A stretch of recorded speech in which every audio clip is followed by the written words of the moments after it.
Usborne, Histoire de sirènes illustrée, illustration Margarita Kundina.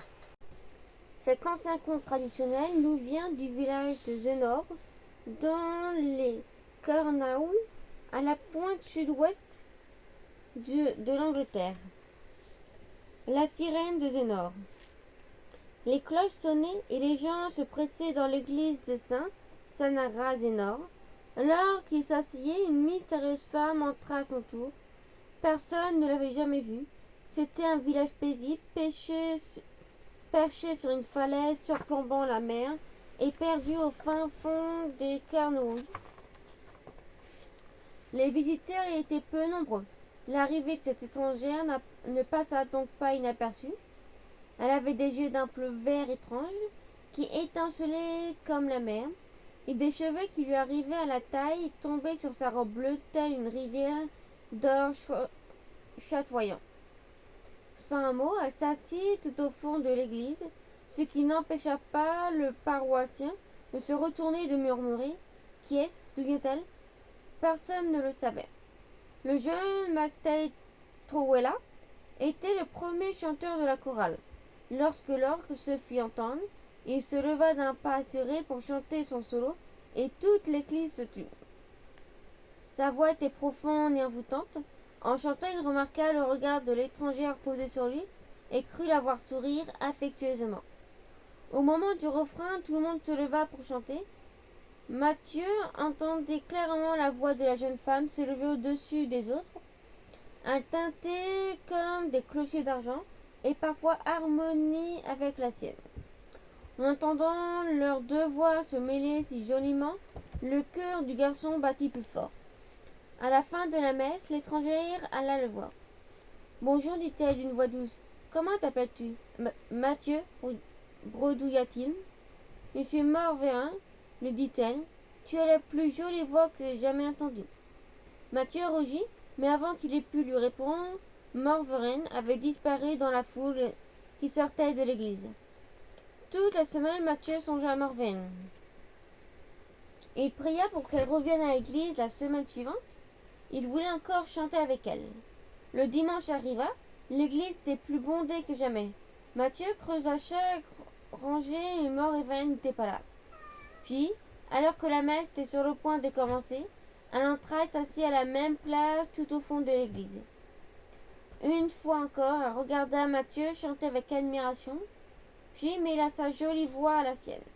À compter de ce jour, Morverin se rendit à l'église tous les dimanches, arrivant toujours quelques secondes avant la messe. Une fois l'office terminé, elle s'évaporait, sans prévenir qu'on ne puisse lui parler. Mathieu était décidé à en savoir plus sur la mystérieuse femme à la voix enchanteresse. Il réfléchit longuement à ce qu'il pouvait faire, puis il se souvint qu'il y avait une petite porte derrière le chœur qui débouchait du même côté que l'entrée principale de l'église. La semaine suivante, dès qu'il vit Morverin se lever pour partir, il bondit de son siège et prit la petite porte. Lorsqu'il émergea dans la lumière du soleil, il aperçut la jeune femme à quelques pas devant lui, filant à travers le cimetière. Mathieu courut pour la rattraper, mais Morverin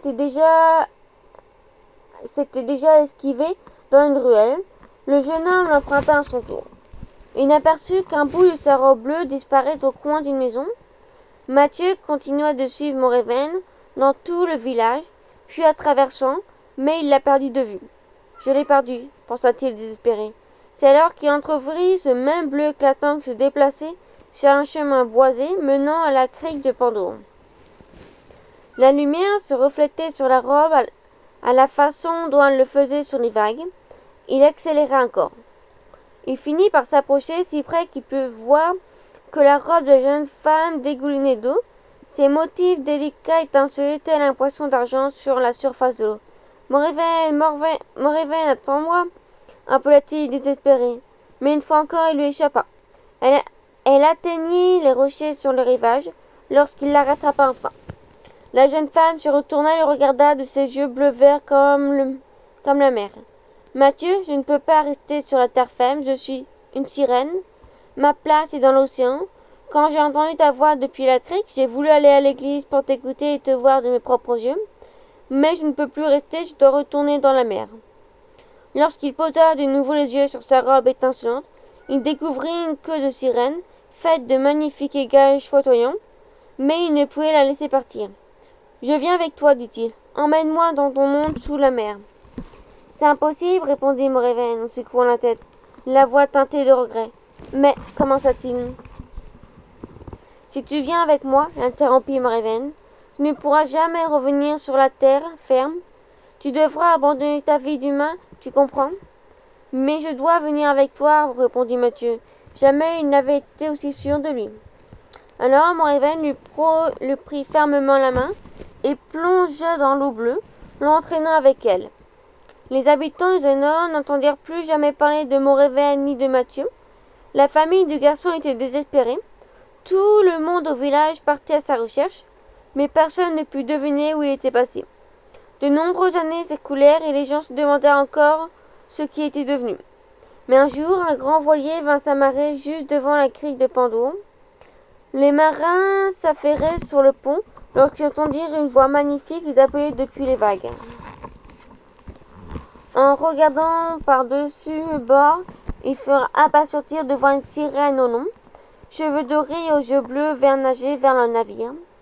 Les marins avaient beaucoup voyagé sur les mers et entendu de nombreuses histoires de sirènes, mais c'était la première fois qu'ils voyaient.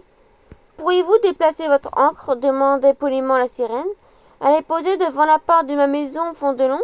Mon mari et mes enfants ne peuvent plus sortir. » Les marins avaient entendu assez de récits lors de leur voyage pour savoir qu'il fallait toujours respecter les choix d'une sirène.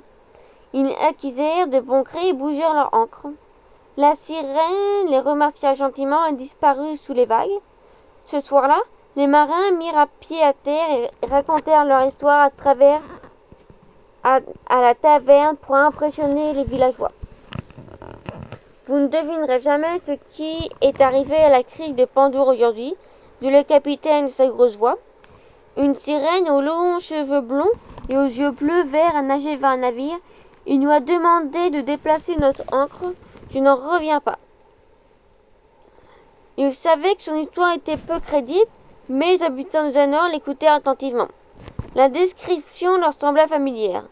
La sirène leur appelait Moréven, la mystérieuse femme qui était venue à l'église avant de disparaître avec Mathieu.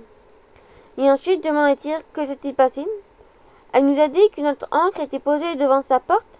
Elle voulait qu'on la bouge parce que son mari et ses enfants étaient coincés à l'intérieur. Son mari pouvait-il être Mathieu? Il le pensait. En souvenir à Moréven et Mathieu, les habitants de Zénor gravaient une sirène sur l'un des bancs de l'église. Et encore aujourd'hui, des siècles plus tard, si tu te rends à Zénor, tu trouveras le banc tout au fond de l'église, là où Moréven s'asseyait autrefois. La nuit d'été, quand tout est calme, les gens affirment encore entendre la douce voix de Moréven et de Mathieu s'élever joyeusement de la mer dans la crique de la Pandour. Cette histoire est tirée des Mille et une nuits, un recueil de contes populaires du Moyen-Orient. La princesse des mers. Le puissant roi Shahriman vivait dans la ville blanche au pays du soleil.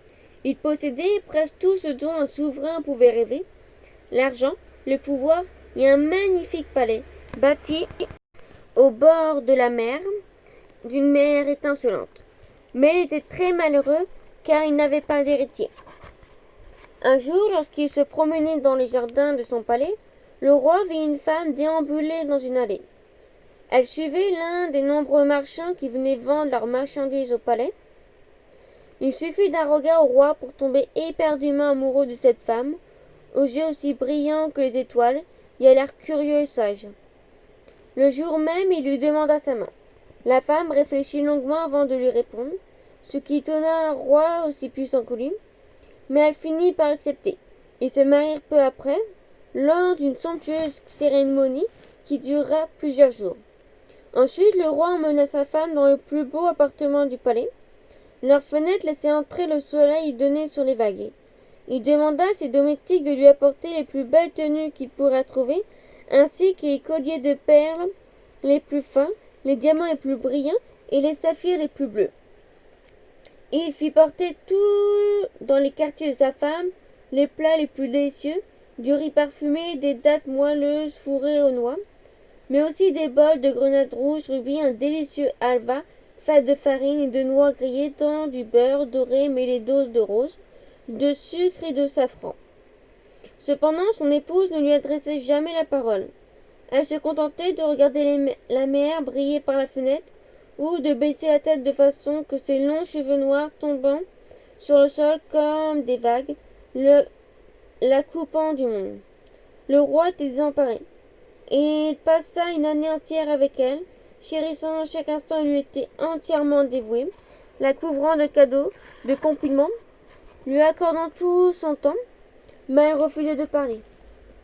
Je t'aime, lui dit-il un jour. Je souhaite de tout cœur que tu me parles. Je vais finir par mourir si tu me dis rien. Pourquoi refuses-tu de m'adresser la parole? La femme le regarda avec des yeux brillants et s'exprima enfin. J'ai le cœur brisé, dit-elle simplement. Je suis loin de chez moi et de ma famille. Fou de joie qu'elle ait parlé, le roi lui prit la main. Tout ce que je possède est à toi, dit-il. Ce palais, ce royaume, ils sont ton foyer maintenant. Quant à ta famille, dis-moi où aller et je la ferai venir. Tu dois d'abord écouter le reste de mon histoire, répondit sa femme. Je suis la sirène Gulnare. Je suis née dans la mer. Mon père était l'un des rois de la haute mer et ma mère est la reine sauterelle. Après la mort de mon père, un autre roi dressé contre nous. Il nous a pris notre royaume. Comme mon frère s'inquiétait pour moi, il m'a conseillé de partir du royaume sous les mers pour rejoindre la terre ferme. Alors, une nuit, j'ai quitté la mer. À regret, je me suis assis sur des rochers au clair de lune. Elle s'interrompit, le roi vit la tristesse dans ses yeux. Mais je n'étais pas plus heureuse sur la terre que sous les vagues, poursuivit Gunnar. Un marchand m'a trouvé et m'a emmené dans la ville blanche et dans ton palais. Ma maison me manque, je ne suis restée avec toi que parce que tu m'aimais. Ta gentillesse m'a touchée. Sinon, je me serais jetée par la fenêtre jusqu'à la mer étincelante. Si je suis restée silencieuse, c'est parce que je suis une pauvre étrangère, perdue dans un lieu inconnu, loin de ma mère, de mon frère et de ma maison. N'aurais-tu pas réagi comme moi? À ces mots, le roi posa un genou à terre et lui dit qu'il était désolé qu'elle ait vécu tout cela, mais aussi il était émerveillé et ne pouvait s'empêcher de poser 1000 questions. J'ai entendu parler d'un peuple qui vit sous les mers, dit-il, des histoires racontées par des marins, chantées dans des chansons, murmurées dans des contes, mais je ne les ai jamais crues. Dis-moi, comment vivez-vous sous l'eau? Comment respirez-vous? On respire l'eau comme vous respirez l'air, répondit Gunnar. Les gens de mon peuple sont aussi différents les uns des autres que les créatures terrestres. Certains ont une forme humaine et d'autres sont à moitié poissons avec une queue à la place des jambes. Et où vivez-vous? Demanda le roi. Dans de somptueux palais, faits de cristaux de corail, répondit Gunnar. Nous élevons des hippocampes que nous traînons sur le sol marin, dans des chariots de nacre. Il y a des pierres précieuses au fond de l'eau, bien plus grandes et abondantes que sur la terre ferme. Comme vous, nous avons le jour et la nuit, nous parlons la même langue, et bien que mon peuple vive sous les vagues et le tien sous le soleil, nous ne sommes pas si différents. Gulnare, dit le roi, ton prénom vient de la fleur du grenadier d'un rouge vif. Tu es ma rose des mers. Que souhaites-tu? Veux-tu retourner dans ton royaume sous les mers? Lorsque que le roi posait cette question, sa voix trembla légèrement. Je vais rester ici avec toi, répondit Gunnar. Je donnerai un enfant, car aujourd'hui je t'aime autant que tu m'aimes. L'année suivante, comme elle l'avait promis, Gunnar donna naissance à un magnifique bébé. Un garçon qu'elle nomma Badr Basim, ce qui signifie sourire de lune. Le roi adorait son fils autant qu'il adorait sa femme. Mais un jour, Gunnar annonça à son mari qu'il était temps pour elle de rendre visite à sa famille. D'abord, elle ouvrit la fenêtre. Ensuite, elle alluma un petit feu et sortit deux bouts de bois parfumés de plis de sa robe. Lorsque les flammes scintillèrent, elle jeta le bois dans le feu de la cheminée, se mit à tournoyer dans la pièce. Le roi observait la scène fasciné. Gunnar murmura quelques mots secrets que le roi ne put ni entendre ni comprendre. Mais derrière la fenêtre, la mer se mit à tourbillonner et à écumer, puis un jeune homme jaillit d'entre les vagues. Il brillait comme la pleine lune et ses dents étaient semblables à des perles. À côté de lui se dressait une vieille femme, aux cheveux verts comme la mer, parsemés de blanc. Ils marchèrent sur l'eau, puis s'élevèrent légères comme l'écume. Ils pénétrèrent par la fenêtre grande ouverte. Voici mon frère, le prince Gunnar, dit Gunnar, et ma mère, la reine sauterelle. Gunnar, s'écria-t-il, te voilà enfin. Où étais-tu passé? Gunnar raconta à sa famille qu'on l'avait trouvé sur les rochers et amené au palais où le roi avait pris soin d'elle. Nous sommes contents que tu sois heureuse ici, dit son frère, mais il est temps de revenir chez toi, près des tiens. Nous avons récupéré notre royaume, ajouta la reine. Nous vivons en paix, tu peux revenir maintenant. Je suis heureuse ici, répondit Gunnar en secouant la tête. C'est tout ce qu'il me faut, un foyer, un mari qui m'aime et m'écoute, et un fils. À ces mots, elle alla chercher son bébé et l'étendit à son frère qui le prit dans ses bras. Avant que le roi ne puisse dire un mot, le prince sauta la fenêtre et sourit de l'une et plongea dans la mer. Mon fils, s'écria le roi, mon fils. N'aie crainte, dit Gunnar, il reviendra. Le roi attendit en regardant par la fenêtre d'un air inquiet. Il vit la mer ondulée, puis s'agiter, bouillonner et tourbillonner. Il soupira de soulagement en voyant enfin les vagues s'écarter, et le prince en surgir, sourire de lune. Dans les bras, son visage brillant comme la pleine lune. Le prince rendit l'enfant à son père. J'ai enduit ses paupières de Gaule, et je lui ai murmuré nos mots secrets pour qu'il n'ait jamais peur de la mer. Jamais il ne se noiera. Tout comme vous marchez sur la terre, il marchera aussi dans la mer. Il a notre don, c'est son héritage. Ensuite, le prince et sa mère embrassèrent une dernière fois Gunnar. Nous sommes tristes de te laisser, dit la reine, mais nous devons retourner dans notre royaume. Nous serons toujours là pour toi. À ces mots, ils repartirent comme s'ils étaient venus par la fenêtre. Ils se lancèrent flotter jusqu'à la mer. Ils marchèrent un peu sur l'eau, puis glissèrent sous les vagues pour rejoindre leur royaume secret. Quant à Gunnar et son mari, ils vécurent heureux jusqu'à la mort de ce dernier. Sourire de lune devint alors à son tour un grand souverain. Comme son père, il tomba amoureux d'une princesse des mers, sa destinée le rattrapant plus vite que le vent. Mais ceci est une autre histoire. L'histoire de cette sirène appelée Mamadlo est originaire de Trinity et Tobago. Mamadlo, Tijane savait que la forêt était un lieu plein de dangers et de mystères. Les arbres craquaient et grinçaient, les singes agaçaient sans cesse, les sous-bois grouillaient de vie, serpents, araignées, scorpions et crapauds. Mais on n'y trouvait que des animaux. Il y avait aussi des créatures magiques, vieilles comme le monde.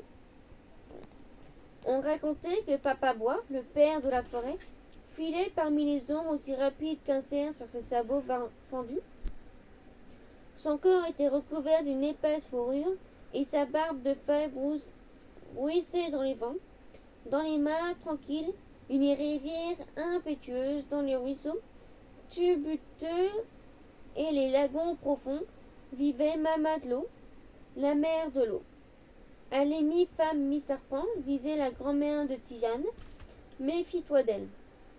Car, tous les jours, Tijane se rendait à la rivière de la forêt pour y laver ses vêtements. Toujours des vêtements, toujours lavés, pensait Tijane. Elle avait l'impression de voir sa vie suspendue devant elle, comme du linge sur une corde. Parfois, elle croyait entendre le plouf de la queue en écaille de Mamadlo à la surface de l'eau. D'autres fois, elle pensait voir une silhouette se retourner dans l'eau d'une mare. Mamadlo peut être gentille parfois, lui disait sa grand-mère, mais si elle est en colère, il faut ôter ta chaussure gauche, la retourner et rentrer à la maison à reculons. C'est le seul moyen de t'en sortir. Qu'est-ce qui met en colère Mamadlo? Tout ce qui trouble les eaux de la forêt, répondit la grand-mère. Mamadlo veut protéger les mares et les rivières, ainsi que les êtres qui y vivent. Il lui arrive d'enlever des gens. Vraiment? Oui, dit la grand-mère. Ceux qu'elle aime, elle en fait des fées pour la servir. Elle leur donne une queue de poisson et leur demande de l'aider dans sa tâche. Un jour de grande chaleur arriva. Il faisait si chaud que Tijane s'enfonça dans la forêt plus loin qu'elle n'était jamais allée. Elle marchait avec son panier de linge sous les bras, rêvant de la fraîcheur de la rivière et de l'ombre des gommiers rouges qui poussaient près des mares tranquilles. Tijane suivit le chemin tacheté de soleil. perroquet sifflait au-dessus de sa tête. L'air était lourd et humide. Lorsqu'elle atteignit le bord de la rivière, elle posa son panier sur la rive, puis elle entra dans l'eau à hauteur des genoux. La jupe retroussée et elle profita de la fraîcheur de la rivière sous le soleil de plomb. Elle prit les vêtements apparents et se mit à les laver, à les frotter et à les battre jusqu'à ce que l'eau se remplisse de bulles qui brillaient à la surface. Pof, pof, pof, faisait-elle tandis que Tijane travaillait. Celle-ci était jeune mais musclée. De ses bras robustes, elle tapa les vêtements contre les grands rochers nus et les entendit par les faire sécher. Puis elle s'assit sur un rocher et contempla son reflet dans l'eau calme, admirant son joli visage en tournant la tête de gauche à droite. Je suis très jolie, pensa Tijane. La reine, la reine, la reine de la rivière. Se mit-elle à chanter, tandis que le soleil déclinait et que des longues ombres se remplissaient au bord de l'eau. Les perroquets crièrent dans les branches et s'envolèrent au-dessus d'elle, dans un nuage de jaune et de vert. Qu'est-ce qu'elle dit pailla le tyran qui vit. Qu'est-ce qu'elle dit Tijane continua à chanter. La reine de la rivière, répétait-elle en souriant à son reflet. Qui chante dit une voix dans le feuillage sombre le long de la rivière. Qui chante aussi joliment. La voix était vieille et grave, grinçante dans les branches du gommier rouge. Montre-toi, ordonna Tijane. Un grand rire guttural se fit entendre. Le cœur de Tijane s'emballa. Elle recula, trébuchant dans l'eau, mais la voix poursuivit. Je te vois, jeune laveuse, tu admires ton reflet dans l'eau. Ce n'était pas méchant, bredouilla Tijane. Des rides se formèrent à la surface de l'eau. Le feuillage sombre ou sang fit très lentement un visage émergeant de l'eau. C'était un très vieux visage avec des boucles d'oreilles dorées, étincelantes, grosses comme des rochers. Ensuite survirent un cou orné de colliers de perles et de larges épaules musclées. Tijane, Tijane, chanta la femme. Jeune laveuse, La vieille femme redonnait sa voix ondulante, comme des vaguelettes. Tijane était fascinée, bien que toujours apeurée. Elle était comme hypnotisée, incapable de quitter l'apparition des yeux. Oh, ma matelot s'écria soudain la jeune fille. Elle s'était aperçue que cette femme, au très vieux visage, avait un corps de serpent, aussi gros qu'un anaconda, recouvert d'écailles argentées. C'était la mère de l'eau, l'esprit dont sa grand-mère lui avait parlé tant de fois. Je t'ai contrarié, demanda Tijane. Tu m'en veux d'avoir fait ma lessive dans ta rivière? À ce moment-là, se souvient de ce que sa grand-mère lui avait appris. Ôte ta chaussure gauche, retourne là et rentre à reculons à la maison, c'est le seul moyen de t'en sortir. Mais il était trop tard. Les yeux de ma matelot étaient fixés sur les siens, et elle ne pouvait désormais détourner son regard. Elle n'était même pas sûre de le vouloir. Oh, ma matelot, cria encore Tijane. Perchée sur sa grande queue, ma matelot flottait au-dessus d'elle, et son corps se balançait. Chantonnait-elle, et les airs brûlants chantonnait avec elle si bien que la forêt entière semblait vibrer avec sa voix. Tijane se mit à se balancer de gauche à droite, elle aussi au rythme avec ma matelot, son regard plongé dans le sien. Viens, Tijane, croissa ma matelot. Fascinée, Tijane avança d'un pas, puis d'un autre. L'eau devint de plus en plus profonde. Ma matelot frappait l'eau de sa queue, produisant des vagues de plus en plus grandes, écumant de mousse comme si des centaines de femmes avaient lavé leur linge dans cette rivière. Les vagues léchaient les genoux de Tijane. Elle s'enfonça plus profondément. Les vagues atteignirent ses jambes. Tijane s'enfonça encore et encore dans l'eau jusqu'à ce que les vagues lui arrivèrent au ventre, puis aux épaules. Elles atteignirent ses lèvres. Tijane se mit à faire des bulles à son tour. Pof, pof, pof, faisait-elle, tandis que l'eau passait au-dessus de sa tête. La jeune fille disparut dans les profondeurs de la rivière. Ma matelot plongea avec elle, souriant et fredonnant, et enfin, plaf, la queue de ma matelot frappa la surface de l'eau. Et puis, plus rien, le calme revint. Plus de vagues, plus de bruit, plus de chants. Juste le soleil qui se couchait lentement, les ombres recouvrant peu à peu la rivière. Le ciel devint orange, puis rouge, puis la pénombre l'envahit peu à peu. Une légère brise agitait les branches du gommier rouge. Des chauves-souris voletaient en silence. La nuit était pleine lorsque la villageoise vint chercher Tijane, mais ils ne retrouvèrent que son linge sur le rocher, et à côté 7 écailles argentées et brillantes comme les étoiles. Les villageois rapportaient les affaires de Tijane à sa grand-mère qui secoua la tête. C'est ma Maglo qui a pris Tijane, dit-elle. Ma petite fille va devenir une de ses filles. Elle aura une queue argentée et vivra dans la rivière et les lacs. Et en effet, ma Maglo avait emmené Tijane dans son monde aquatique. La jeune fille passera le restant de ses jours à jouer avec les autres esprits de l'eau et à protéger les rivières et les mares des forêts. Elle avait changé ses jambes contre une queue de poisson, mais plus jamais elle ne ferait la lessive. Depuis des milliers d'années, on raconte en Chine des récits évoquant un peuple de mer, les Fiarons. Cette histoire s'inspire d'un texte écrit il y a plus de 3 siècles. Jing et les perles. Debout sur le bord du bateau, Jing sentit son cœur battre quand il aperçut la terre. Des silhouettes de montagnes dont les sommets se perdaient dans les nuages se dressaient au-dessus de la mer étincelant. Après être parti étudier dans une ville lointaine pendant 3 ans, Jing était enfin de retour chez lui. Quand le bateau arriva au quai, la nuit était tombée sur la petite baie. Les étoiles brillaient et la lune était pleine dans le ciel, jetant des ombres étranges sur les rochers. Un claquement attira l'attention de Jing. Quelque chose de lourd et d'humide clapotait contre la plage de galets près du port. Quand Jing jeta un coup d'œil, il crut que la lumière de la lune lui jouait des tours, car il vit la silhouette d'un homme recouvert d'algues et doté d'une queue de poisson. Jing secoua la tête, se moqua de lui-même, pensa qu'il avait passé trop de temps en mer. Dès que le bateau fut amarré, le jeune homme se dirigea vers la plage pour mieux voir. Ce doit être un morceau de bois flotté recouvert d'algues avec un poisson coincé dessous, se disait-il. Mais lorsqu'il atteignit l'étrange silhouette, il vit que ses yeux et la lune ne lui avaient pas joué de tour. Là, sous la lumière des étoiles, se trouvait un homme aux cheveux d'aigle, doté d'une queue de poisson argentée, qui s'abattait avec un bruit mouillé. C'était un spectacle fascinant. Qui es-tu balbuta Jing. Je suis un triton, répondit la créature. Je m'appelle Joren, et j'appartiens au royaume sous la mer. Mais je ne peux y retourner. Pourquoi ça demanda Jing. Le roi et la reine des mers m'ont banni. Je tissais la plus fine des soies mauves pour la robe de mariage de leur fille, la princesse des mers.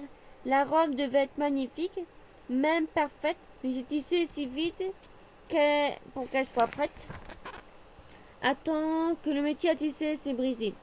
C'était le seul du royaume. Je ne me pardonnerai jamais, eux non plus. Alors me voici échoué sur cette plage de galets sans travail et sans toit. À ces mots, il regarda l'océan et qu'envie poussa un soupir rauque qui rappelait le bruit des vagues sur les galets. Jing s'accroupit à côté de lui. Je sais ce que ça fait d'avoir le mal du pays, lui dit-il d'une voix compatissante. Viens avec moi, tu pourras travailler pour moi, et je te paierai. Je ne peux pas t'offrir de royaume sous la mer, mais j'ai un étang assez grand pour que tu puisses y nager. Merci, répondit Joren. Ma queue peut se transformer en jambe quelques heures d'affilée, ce qui me permettra de gagner de quoi vivre. Ensuite, je devrais retourner dans l'eau pour nager et dormir. À ces mots, Joren se leva. À la surprise de Jing, 2 jambes aussi vertes que les algues de ses cheveux avaient remplacé sa queue de poisson. Ils partirent ensemble vers le village d'une montagne où Jing avait grandi. Le jeune homme était très content de retrouver sa petite maison. Son étrange nouvel ami s'y installa confortablement aussi. Le soir, Jing détendait au bord de l'étang en observant, fasciné, Joren nager dans l'eau, verdâtre en agitant sa longue queue de poisson argenté. Jing se demandait ce que ces poissons pensaient de la créature bizarre qu'ils avaient rejoint dans l'étang. Il se demandait aussi ce que Joren pensait de la vie sur la terre ferme. Mon royaume me manque, se contenta-t-il de répondre à Joren, mais je te remercie, un jour, je trouverai un moyen de te rendre l'appareil. L'été s'écoula et, alors que l'air se rafraîchissait, Jing se mit à nager. Il passa plus de temps loin de chez lui, et quand il revenait, il était distrait, observant parfois pendant des heures les eaux calmes de l'étang. Il avait dans les yeux une véritable nostalgie qui rappelait à Joren son mal du pays. Qu'y a-t-il demanda un jour Joren à Jing.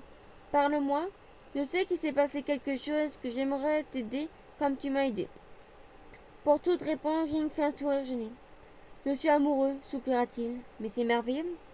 C'est sans espoir, répondit Jing. J'ai rencontré alors qu'elle priait au temple. Elle s'y rend chaque semaine avec sa mère. Elle a des yeux très doux. Je l'ai aimée au premier regard. Elle m'a vu, m'a souri. Puis, un jour, je l'ai suivie, et elle et sa mère jusqu'à chez elle.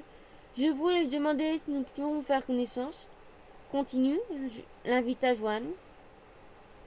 Elle vit tout au fond d'une ruelle dans une maison délabrée. Elle et sa mère ont emménagé là il y a 3 ans, à la mort du père de la jeune femme. Elles sont très pauvres et ont beaucoup souffert. Je pensais que ma demande en mariage serait bien accueillie. J'ai frappé à la porte. Et ensuite, demanda Joren. C'est la mère qui m'a ouvert. J'ai demandé à parler à sa fille. Celle-ci a souri. Mon cœur a bondi.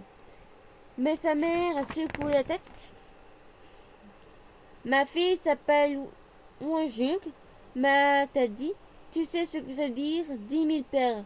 Apporte-moi 10 000 perles et je te laisserai peut-être la rencontrer. Et à ces mots, elle m'a claqué la porte au nez. 10 000 perles, répéta Joren. Je sais, dit Jing, c'est sans espoir. Où pourrais-je trouver toutes ces perles? Même si je viens hanter ma maison, tous mes biens, mes superbes poissons, je n'aurai jamais de quoi les payer. Je dois oublier Jean-Jacques, mais je n'y parviens pas. Les semaines qui suivirent, Joren remarqua que Jing était de plus en plus triste. Il dépérissait et fit venir le médecin, mais il ne put rien faire. Il n'existe aucun remède pour les cœurs brisés. Quand le médecin fut parti, Joren se mit à pleurer. Je ne sais pas quoi faire, dit-il, je donnerai tout pour t'aider. Jing voulut réconforter son ami, mais il ne put que regarder les larmes rouler sur ses joues. Elles tombèrent sur leur sol, brillant comme des petites gouttes de rosine. Puis elles se solidifièrent, s'arrondirent, durcirent et devinrent luminescentes. Ce sont des perles, murmura Jing. Tes larmes se transforment en perles. Mais bien sûr, s'exclama Joren en bondissant. Pour ramasser toutes les perles étincelantes, j'avais oublié, quand les tritons pleurent lorsqu'ils sont sur la terre, loin de chez eux, leurs larmes se transforment en perles. Joren ne pleurait plus, ses pensées s'emballèrent. Ma tristesse peut faire ton bonheur, dit-il. Je peux te donner 10 000 perles, amène-moi jusqu'à l'océan. Cette nuit-là, lorsque la lune se leva et que les étoiles scintillèrent, Joren s'assit sur la plage de Galets où Jing l'avait trouvé et pleura 10 000 larmes. Elles coulèrent son bras, car il pensait à sa maison, à sa famille, aux tritons et aux sirènes qu'il avait aimés et perdus. Jing resta près de lui et recueillit ses larmes dans un panier, tandis qu'elles se changeaient en perles au clair de lune. Arrête, lui dit-il enfin Jing, il en a assez, je ne supporte plus te voir pleurer. Et moi, je ne peux plus rester ici, répondit Joren en se tournant vers son ami. Je n'oublierai jamais la façon dont tu m'as recueilli. Alors je n'avais nulle part où aller, mais j'ai payé ma dette envers toi. Il est temps pour moi de retourner au royaume des mers. J'ai été banni, mais je les supplierai de me pardonner. Je ferai tout ce qu'il faudra. Mon cœur désire retrouver ma maison, tout comme le tien désire trouver l'amour. Je veux rentrer chez moi. Je ne t'oublierai jamais, répondit Jing. Lorsque la marée remonta, Joren plongea dans l'eau, ses cheveux d'algue traînaient derrière lui. Jing regarda une dernière fois sa queue de poisson argenté, se souleva au-dessus des vagues, puis disparaître dans l'eau sombre. Une fois seul, Jing retourna dans son village avec son panier de perles qui brillaient telles des petites lunes rondes. À l'aube, le jeune homme arriva à la maison délabrée au bout de la ruelle. Il frappa à la porte. Toc, toc, toc. Son cœur battait à chamade, la porte s'ouvrit. Encore toi, s'écria la mère de Jean-Juc, qui cette fois souriait. J'ai enfin trouvé une solution, dit Jing. Je vous ai apporté 10 000 perles. Il lui tendit le panier rempli à ras-bord. Puis-je rencontrer votre fille maintenant demanda-t-il, si elle accepte bien sûr. Tes perles sont magnifiques, dit la mère, mais ce n'était qu'un test pour savoir si tu voulais vraiment connaître ma fille. Maintenant, je n'ai plus aucun doute, tu peux la voir.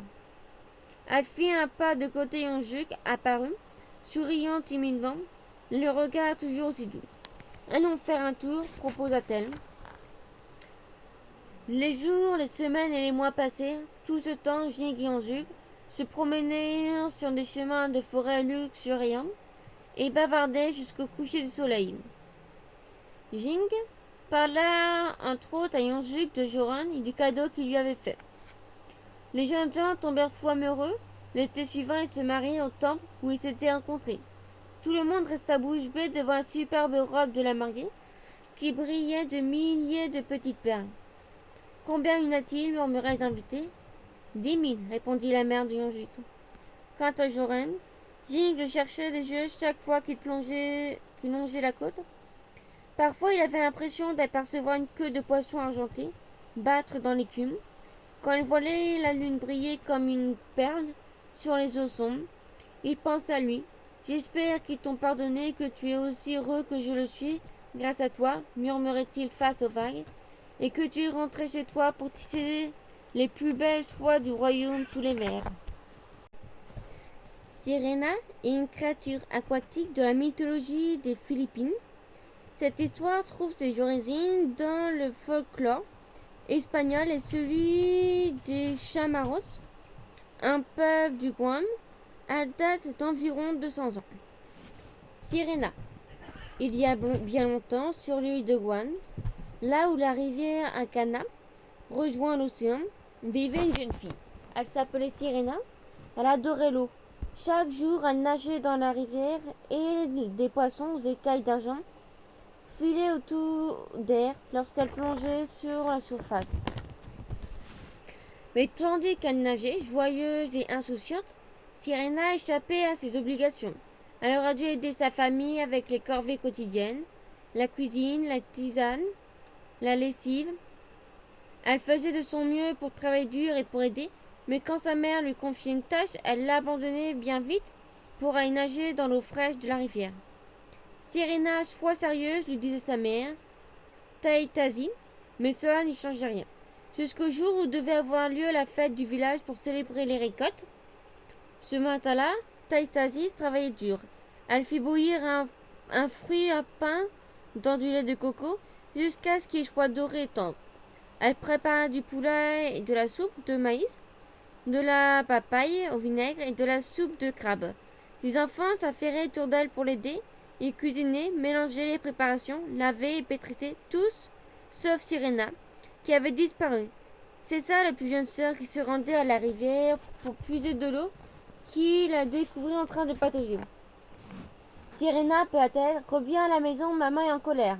Sirena soupira, rechignant et partit. J'arrive, je te suis, promit-elle, tandis que sa sœur repartit en traînant les pieds. Mais il faisait tellement chaud et l'eau était si rafraîchissante que Sirena se promit de nager une dernière fois. Quand elle rentra enfin à la maison, sa mère était furieuse. Te voilà, je t'ai cherché partout, mais où commença-t-elle. Puis elle vit les longs cheveux noirs de Sirena qui dégouinaient d'eau. Tu nageais, encore. Que vais-je faire de toi, Sirena? La jeune fille rougit. Je suis désolée, maman, murmura-t-elle. Bon, maintenant que tu es là, apporte ce panier à ta marraine et remplis-le de charbon, dit sa mère d'une voix radoucie. Et on en manque et je dois encore cuisiner le poisson pour la fête de ce soir. Et n'oublie pas de revenir vite. Interdiction de nager, Sirena, c'est bien compris? La jeune fille acquiesça et fila sur le chemin sablonneux d'un air déterminé. Je dois aller chez ma marraine pour récupérer du charbon, puis rentrer tout de suite, se disait-elle. Elle chansonnait les mots dans sa tête encore et encore, comme pour s'encourager. Tandis qu'elle marchait, le soleil se fit plus chaud et l'air plus humide. Devant elle, la rivière serpentait au milieu des sous-bois. Son eau étincelait sous les arbres. Tout était autour d'elle, les oiseaux chantaient, les insectes bourdonnaient, des papillons voltaient au cœur des fleurs et des geckos filaient sur le sol de la jungle. On aurait dit que celle-ci l'appelait comme si la rivière l'attirait. Nage, nage, semblait-elle chanter en clamatant. Seulement un instant, se dit Sirena en souriant, incapable de résister. Elle quitta le chemin et rejoignit la rive, posa son panier, puis trempa les pieds dans l'eau fraîche. Quelque chose la chatouillait les orteils, et elle rit. Elle découvrit un groupe de crevettes rassemblées autour de ses pieds. Elle agita leurs antennes aussi légère que des plumes comme pour inciter Serena à les rejoindre. La tentation fut trop forte. Un instant plus tard, la jeune fille marchait dans la rivière, les bras tendus, s'avançant dans l'eau étincelante. La rivière ondulait autour d'elle, l'enveloppant et transportant dans sa partie la plus profonde, là où ses pieds touchaient à peine le fond sablonneux. Serena plongeait encore et encore, admirant les petits poissons, les algues s'agitant dans l'eau, les tortues se reposant sur les rochers. À présent, je vais aller chez ma marraine, se dit-elle en sortant d'eau, mais en regardant autour d'elle, elle s'aperçut que la jungle avait changé. On n'entendait plus un bruit. Les oiseaux s'étaient tus et le bourdonnement des insectes n'était plus qu'un murmure discret. Sirena sentit un courant d'air et là, tout près de son oreille, passa une chauve-souris se dirigeant vers les arbres sombres. Au-dessus d'elle, le ciel n'était plus d'un bleu vif, mais d'un violet foncé. Le soleil, quant à lui, déclinait rapidement. « Oh non !» s'écria Sirena. « J'ai perdu toute la journée. » Elle remonta à la halte sur la rive, attrapa le panier que sa mère lui avait confié. Dans la pénombre, il semblait plus vide que jamais. Sirena se mit à pleurer. « Je n'ai plus le temps d'aller chez ma marraine. Je ne peux pas traverser la jungle dans le noir. Maman va être furieuse contre moi. » Mais elle ne pouvait rien faire. Cernée par les ténèbres, Sirena rentra chez elle en silence. Elle marcha jusqu'à la porte sur la pointe des pieds, jeta un coup d'œil dans la maison, elle était vide. Tout le monde doit être à la fête, se dit la jeune fille. Peut-être que je peux me faufiler discrètement à l'intérieur. Sirena! La voix de sa mère transperça les ténèbres alors qu'elle sortait de la maison, une lanterne à la main, la marraine de sa fille à ses côtés. Tu es paresseuse et égoïste, s'écria Taitasi, dont les yeux brillaient de colère. Ta sœur de 5 ans est plus responsable que toi. J'ai dû marcher jusqu'à la maison de ta marraine pour récupérer le charbon moi-même. Je ne sais plus quoi faire de toi. Sirena baissa les yeux, incapable de croiser le regard de sa mère et de sa marraine. Puis la voix de sa mère se fit dangereusement plus grave. Si tu aimes l'eau autant que ça, tu n'as que te changer en poisson, dit-elle lentement, ses mots semblant suspendus dans l'air. Sirena fondit en larmes. Elle savait que ce qui se produit, les mots d'une mère pour sa fille, étaient chargés de pouvoir. Impossible d'y échapper. À travers les larmes, Sirena vit le visage de sa mère se décomposer. À peine celle-ci eut-elle parlé qu'elle le regretta profondément. Taitasi, non, s'écria la marraine. Tu lui as jeté un sort. Il est impossible d'annuler une telle malédiction. Taitasi avança maladroitement vers sa fille. Contre elle, mais déjà, Sirena courait sur le chemin en direction de la rivière. Attends, cria sa mère en courant après elle. Sirena, attends, n'y va pas, je t'en supplie. Je ne voulais pas dire ça, Le vent de la nuit emporta ces mots, et Sirena courait toujours dans les ténèbres, bien trop rapide pour sa mère, sur les sentiers tortueux de la jungle, à genoux. La marraine de Sirena implora l'aide des esprits des ancêtres. Ô esprit Tautu Mona, écoutez mes prières. Sauvez notre douce Sirena. Je vous en supplie, ne la laissez pas devenir un poinçon. Atténuez le sort jeté par Taitasi. Pendant ce temps, Sirena avait déjà atteint la rivière. À bout de souffle, elle s'adossa contre un grand palmier qui se balançait, des larmes chaudes coulaient sur ses joues. La lune se levait au-dessus de l'eau qui léchait doucement les berges qui étaient silencieuses. On n'entendait que des pleurs de Sirena. Une fois de plus, la rivière l'appela, l'attira plus près de la berge. Ta place est ici, Sirena. Tu appartiens à la rivière, murmurait-elle. Puis d'un pas ou plus qu'un pas, tu n'auras plus jamais à quitter l'eau. Sirena avait beau lutter, elle ne pouvait pas résister à l'appel de la rivière, ni à la traite de l'eau. Son emprise aurait été plus forte que jamais. Elle fit un pas en avant et, dans un mouvement fluide et gracieux, plongea dans la rivière. Sa mère arriva alors qu'elle disparaissait sous la surface. Cette fois, la rivière transporta Sirena au-delà de ses bassins profonds et paisibles, jusqu'à des bras puissants menant à l'océan, tandis que la marée montait, l'eau se chargea de sel, et Sirena commença à se transformer.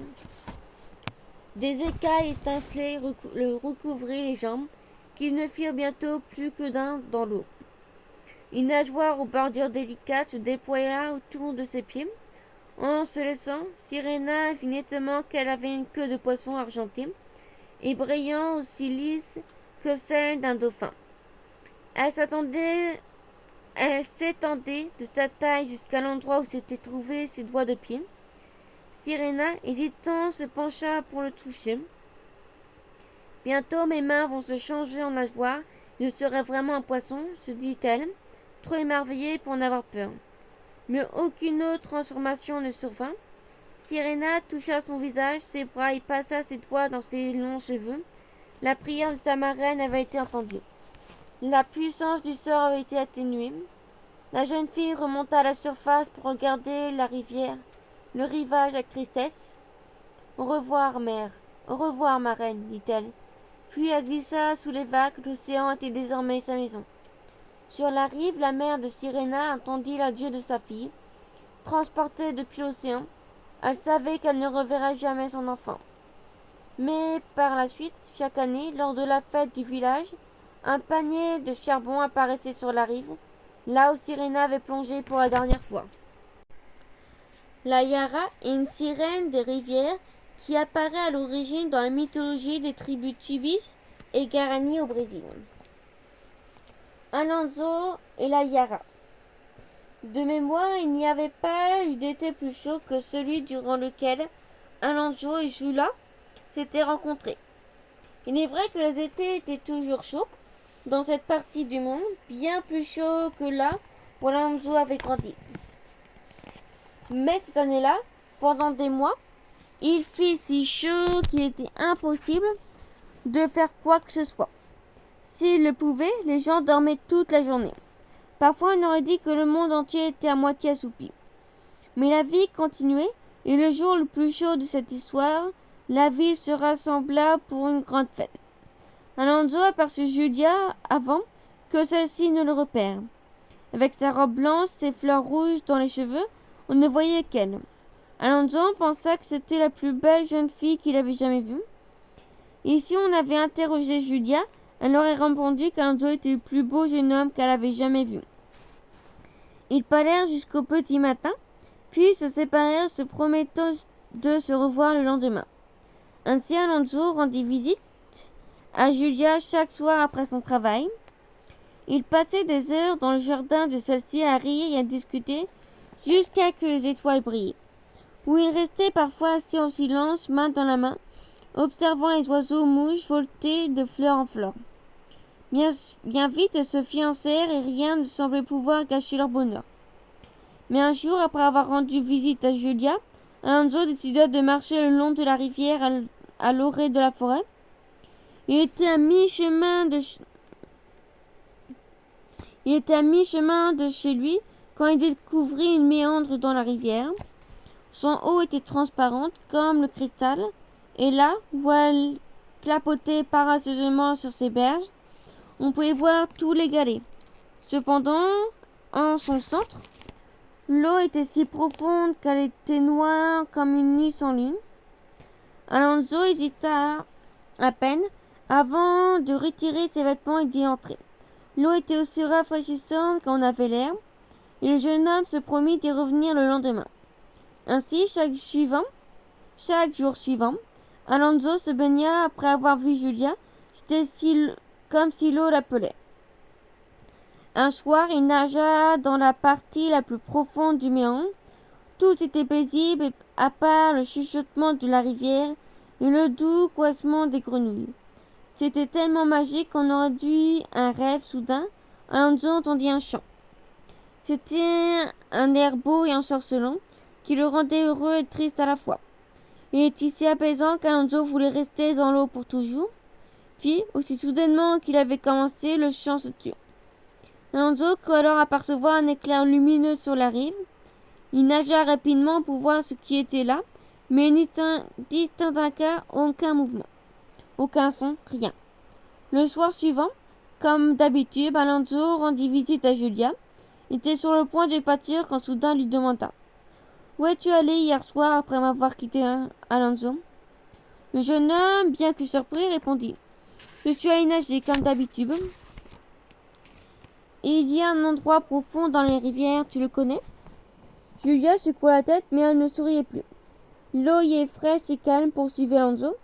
Je ne comprends pas que personne n'y aille, mais hier soir il s'est passé quelque chose d'étrange. J'ai cru entendre chanter, c'était un chant splendide, mais si je n'en saisissais pas les paroles, mais il n'y avait personne, j'ai dû rêver. Qu'y a-t-il, Julia? La jeune femme était pâle comme un linge. Tu dois me promettre de ne plus jamais retourner dans ce lieu, dit-elle d'une voix tremblante. Mais pourquoi? Je ne comprends pas, répondit Alonso en fronçant les sourcils.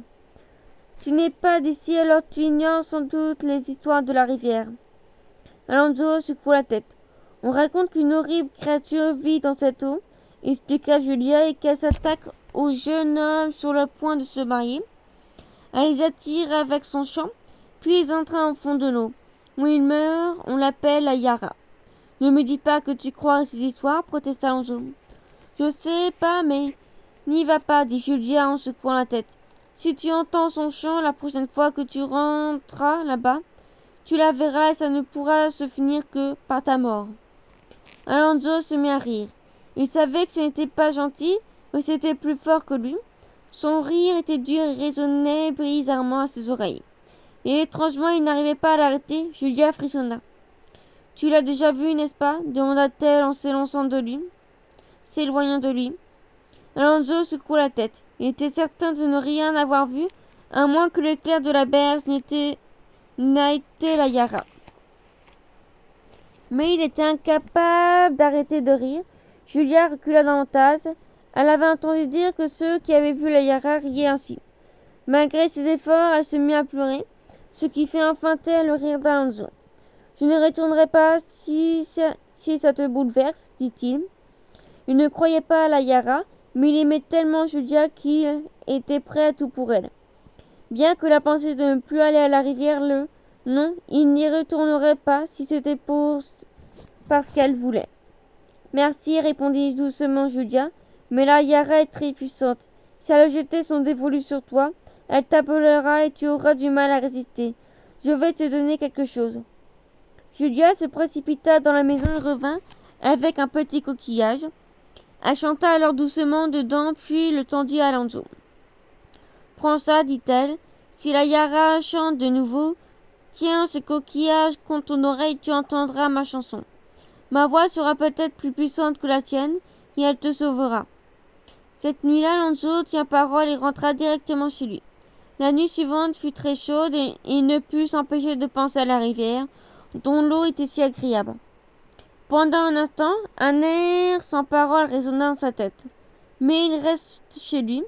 La troisième nuit, la chanson se fit plus forte et énévrante, et il se retrouva à l'orée de la forêt. Mais il n'a pas plus loin. Cependant, la quatrième nuit, la chanson fut si forte et si belle qu'on aurait dit que ses pieds le guidaient tout seul jusqu'à la rivière. Alonso eut un frisson et atteignit le rivage. Il avait aussi le sentiment d'être absorbé. Il était sur le point d'entrer dans l'eau quand un bruissement dans le broussailles le fit se retourner. Elle était là. Une magnifique femme à la peau cuivrée et aux cheveux verts foncés était à moitié cachée dans la fougère. La Yara, se dit Alonso, et se souvient des paroles de Julia. Elle entraîne les hommes au fond de l'eau où ils meurent.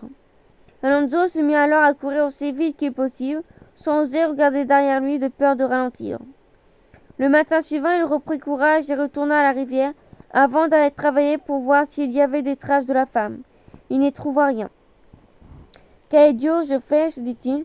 J'ai cédé à la peur et mon imagination m'a joué un tour. Tout le reste de la journée, il eut du mal à se concentrer. Il était décidé à ne pas retourner à la rivière. Pourtant, à chaque minute qui passait, il avait hâte de s'y rendre. Il quitta Julia de bonne heure ce soir-là, protexant une migraine. Julia le regarda partir angoissée. Elle était sûre que quelque chose s'était produit, mais quand elle avait interrogé Alonso, il avait refusé de lui répondre. Quand il fut sorti, fut sûr que Julia ne le voyait plus, le jeune homme courut jusqu'à la rivière. Il était nerveux. Chaque perroquet criait, chaque lézard qui décampait, chaque feuille qui bruissait lui faisait croire à l'arrivée de la femme aux cheveux verts. Mais il finit par détendre et même à somnoler. Il s'adossa contre un arbre et dut s'endormir, car il se réveilla en sursaut. Alonso, Alonso, murmurait une voix de femme. Le regard du jeune homme fut attiré par l'eau. Il ne pouvait pas en détacher les yeux. Soudain, une lueur vive apparut dans la partie la plus sombre et la plus profonde de la rivière. Elle se fit plus intense et plus brume verte scintilla au-dessus de la surface de l'eau. Bien que terrifié, Alonso n'arrivait pas à détourner son regard. Puis les autres se dirigèrent à la belle femme et ils avaient déjà vu se dressa devant lui. Elle sourit et, ouvrant les bras, elle s'avança vers lui. Alonso tenta de fuir, mais ses pieds semblaient ancrés dans le sol. La Yara s'approcha davantage, ses longs cheveux se balança, ses yeux fixés sur lui. « Arrête !» cria le jeune homme. « Reste où tu es, je t'en prie. » Mais sa voix était faible. Quand la Yara fut près de lui, elle sourit puis se mit à chanter une merveilleuse chanson. Celle-ci se leva parmi les arbres, remplit l'air et l'envahit la tête d'Alonso, jusqu'à ce qu'il ne puisse plus penser à autre chose. Il laissa ses bras retomber le long du corps, comme si toute force l'avait abandonné.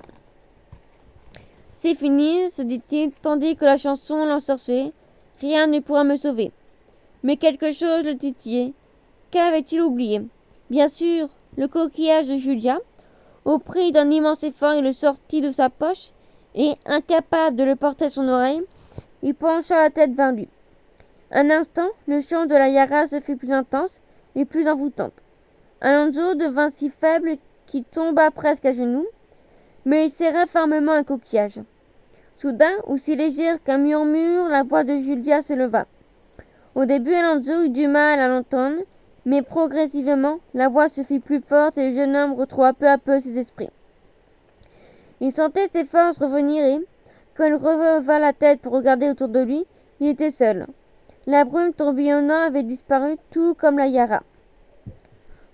Le seul chant qu'il entendait désormais était celui des cigales et le clapotis de la rivière. Alonso et Julia se marièrent un mois plus tard. Julia l'assura que maintenant il était marié. Il n'avait plus à craindre la Yara. Mais Alonso n'allait plus jamais à cet endroit de la rivière. Même pas les jours très chauds. Il gardait toujours un coquillage de Julia dans la poche, au cas où. Les aventures de Mélusine remontent à l'époque médiévale dans le nord de l'Europe, dans le pays tels que la France et le Luxembourg. Mélusine. Mélusine trempait ses pieds dans l'eau claire d'une fontaine en soupirant. De toute la forêt, cette fontaine magique et cachée était le seul lieu préféré. Mais sa maison, l'île d'Avalon, lui manquait malgré tout. Elle y vivait avec sa famille et toutes les autres fées. Mais un triste jour, sa mère s'était retournée contre elle. Elle lui avait jeté un sort et l'avait condamnée à quitter l'île. Et voilà qu'elle se retrouvait traitée comme une reine par les fées et la forêt, mais très loin de la terre qu'elle aimait. Un bruit sourd tira la jeune fille de ses pensées. Quelque chose ou quelqu'un avançait bruyamment dans la forêt. Un instant plus tard, un jeune homme entra dans la clairière en chancelant. Quand il vit la fontaine, il s'y précipita et but à grosses gorgées. Tout d'abord, il ne vit pas Mélusine.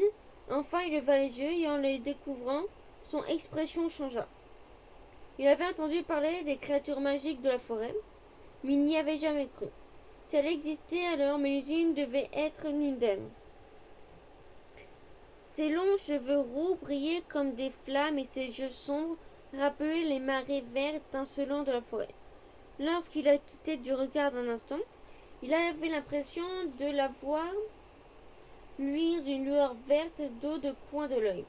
Mélusine brisa le silence. « Vous êtes blessé ?» demanda-t-elle en regardant la coupure sur le front du jeune homme. « Ce n'est rien, répondit en essuyant le sang.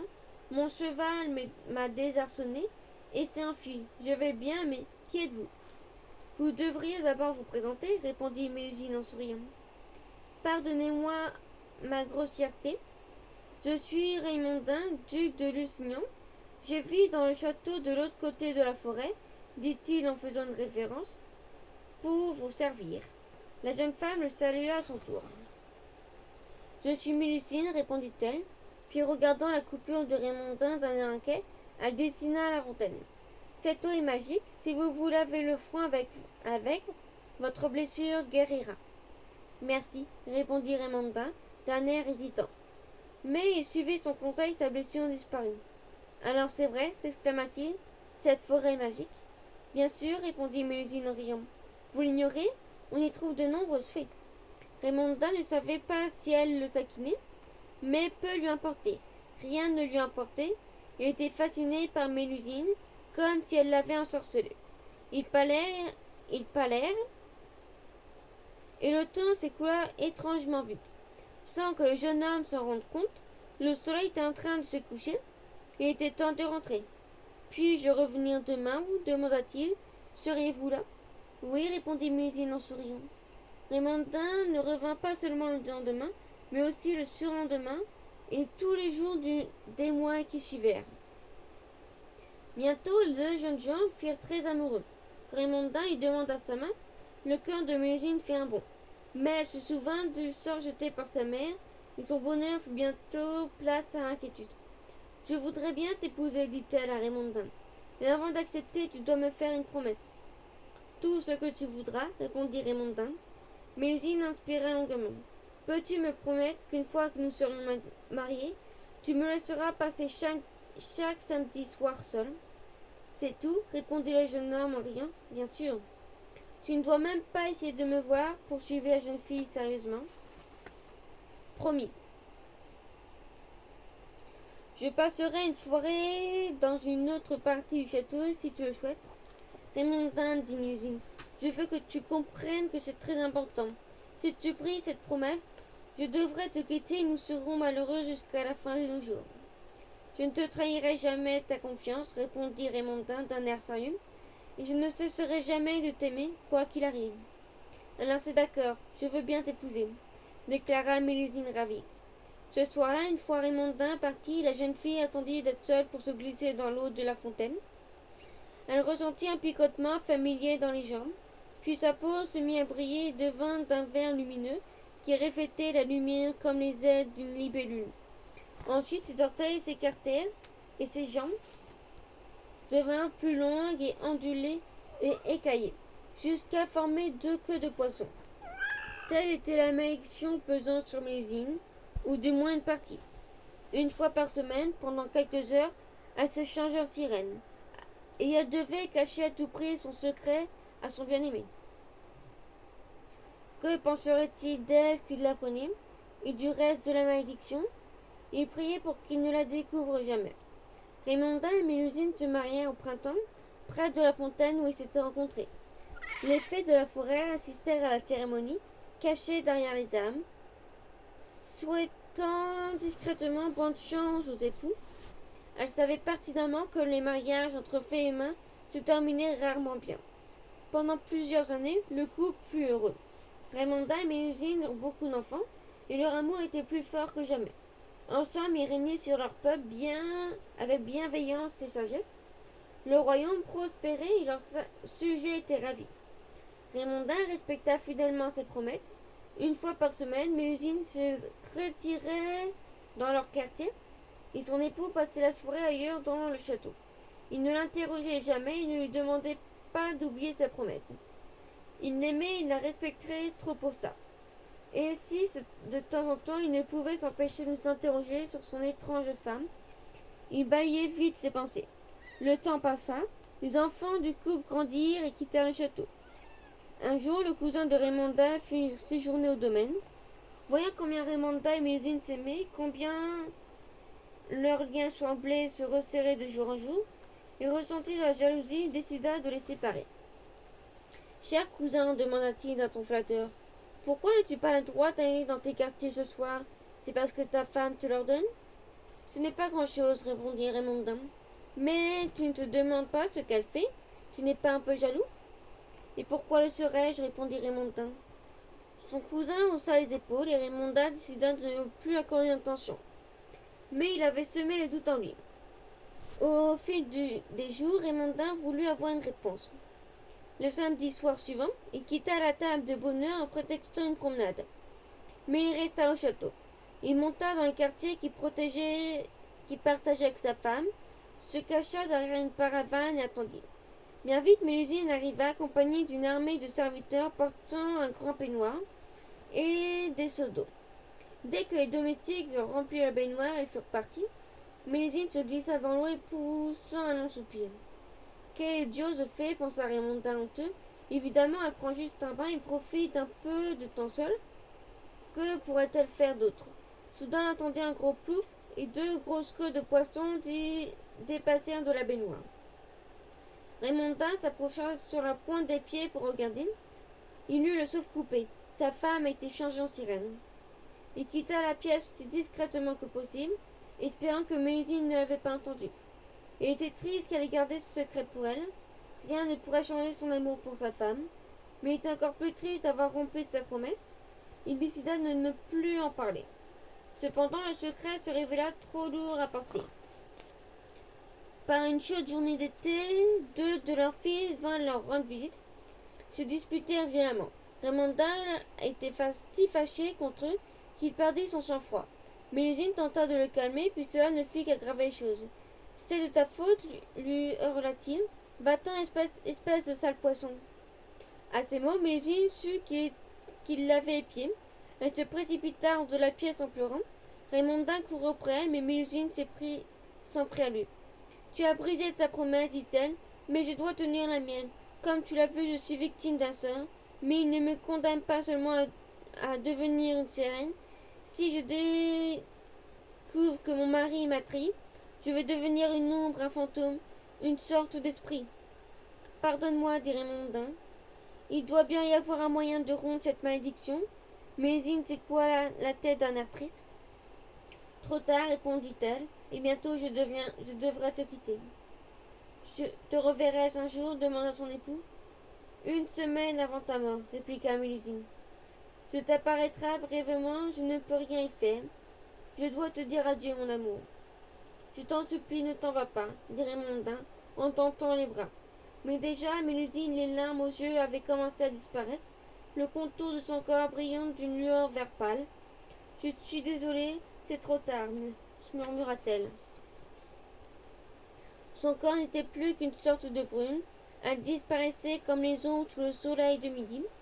Une fois encore, Raymondin tenta de la saisir, mais ses bras traversaient son corps et lui tomba. Quand il leva de nouveau les yeux, elle avait disparu. Raymondin enfouit son visage dans ses mains. Non, gémit-il. Il resta prostré sur le sol froid toute la nuit, la douleur étant trop forte pour bouger. Il perdit la notion du temps. Quand il releva enfin la tête, l'aube était levée et les premières lueurs du jour filtraient à travers la fenêtre du château. Raymondin se releva péniblement et appela ses fils. Il leur raconta ce qui s'était passé. Je suis le seul responsable, dit-il. Ensuite, il ferma son chapiteau et refusa de voir quiconque, hormis ses serviteurs. Il n'attendait que le jour où il reverrait sa chère Mélusine. Les années passèrent, et enfin Mélusine tient parole. Une semaine avant la mort de Raymondin, elle lui apparut. Quand il la vit, le visage de son époux s'éclaira. Je suis venue te dire adieu, mon amour, dit-elle, sa silhouette étincelant à côté de Raymondin. Je te pardonne, on ne peut défaire ce que tu as fait, mais nous avons vécu heureux de longues années. Maintenant, je peux mourir en paix, répondit Raymondin, car je t'ai vu une dernière fois. L'histoire ne s'arrête pas là. Depuis ce jour, raconte que Mélusine apparaît près du château quand un duc est sur le point de mourir, et la légende de Mélusine et Raymondin perdure. Ce conte sur les Selkies, des créatures folkloriques, provient du nord de l'Écosse, près du village de Jo aux Croates. La chasseuse de phoques. Il était une fois une chasseuse de phoques qui vivait tout au nord de l'Écosse, dans une chaumière au bord de la mer. Non loin de là, les phoques se laissaient sur les rochers du détroit des orcades pour profiter du soleil.